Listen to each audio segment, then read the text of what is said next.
Let's turn to the week's biggest headline, India's ambitious GST reforms. In his Independence Day address, Prime Minister Narendra Modi announced a major GST relief set to arrive this Diwali.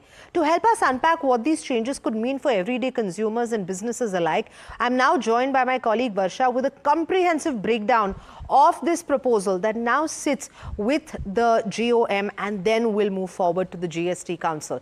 Varsha, give us a sense of what the new rates could look like. Yeah, thank you so much for that. Currently, if you see GST system has four rates, that is 5%, 12%, 18% and 28%. Essential items are either exempt or taxed at lower rates. While new structure, if you see, primarily will work with two slabs, that is 5% and 18%. Now, this is our PM Modi's Diwali gift to ease consumer burden and simplify compliance. Let's see which are the items which are taxed under various slabs, starting with 5% tax slab. If you see, you have sugar, you have edible oil, you have paneer, you have tea, even you have coffee, coal, LPG and life-saving drugs, which are items under 5% tax slab. Moving on, at 12% tax slab, if you see, you have butter, you have ghee, you have processed foods, you have almonds, and also you have mobile, you have fruit juice and nuts. Moving on, items under 18% tax slab, if you see, you have capital goods, you have hair oil, soap and toiletries, you have computer, even you have ice cream, you have printers and laptop. While on the last, if you see items under 28% tax slab, you have cars, you have high-end bikes, you have AC, large TVs, even online gaming, aerated drinks and cigarettes. Now, talking about the benefits, how this is going to benefit common man, the products will get cheaper for common man: butter, ghee, packaged items, insurance products, medical devices, ACs, large TVs, renewable products and also cars.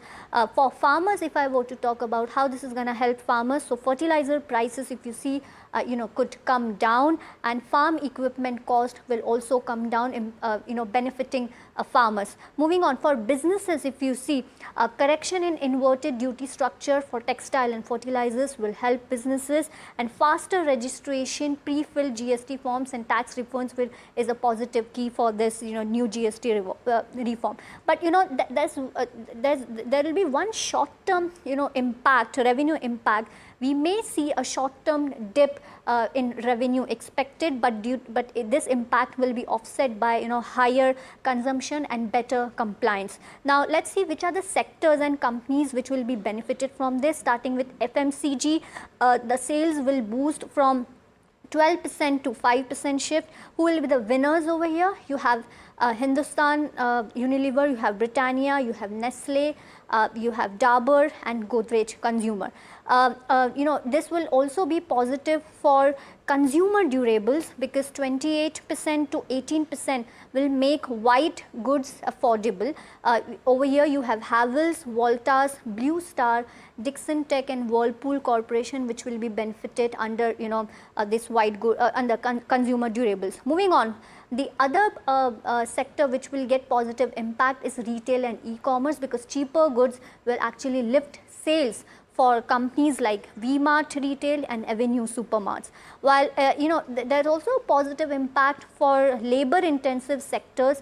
Low rates ranging from 0.1 to 0.5% will support textile, gems and jewelry, wherein the winners over here, if I were to talk about, will be Raymond, you have Trident Group and Arvind Fashion, which will benefited from this. Lastly, impact on insurance companies. If you see, there will be positive impact because there will be major cuts in health and term insurance, which is expected. Now, winners over here will be a lot of insurance companies, but to name a few, you have LIC, you have HDFC Ergo, SBI Life and ICICI Prudential. So these are all the sectors and companies which will get benefited, and this is all the comprehensive link when it comes to GST. Right, Varsha, thank you so much for that and all of those details. I think we've covered everything.